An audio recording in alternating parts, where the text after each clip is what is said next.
I often get asked about my equipment setup. I use a high quality heavy duty vac head that swivels on the telepole and on the vacuum hose connection. It's heavily weighted and it has high quality wheels. Next, I like a very flexible pull hose and keep it neat and tidy with a rubber strap. Third, I use a rubber elbow and weir adapter, and that allows me to connect my vacuum hose directly into the bottom of the skimmer box suction line. Fourth, I like to use a leaf canister. It has a much greater capacity than a skimmer basket and it's great for green pool.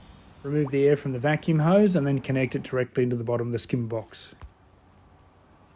If there's air in the leaf canister, push it down and that'll be sucked through. And what I really like about the leaf canister is I can see what's happening. Now you're away, ready to vacuum. Tip, when you finish, lift the vacuum head out of the pool, allow the water to drain, and when you see the leaf canister float, quickly remove the hose from the suction line.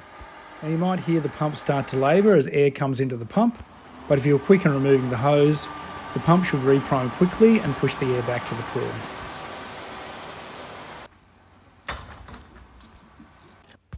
Leave the vac head on the hose as it stops it falling back into the pool. And when you remove the hose, put your foot on the vac head and pull directly up. All packed up, take a look, a job well done.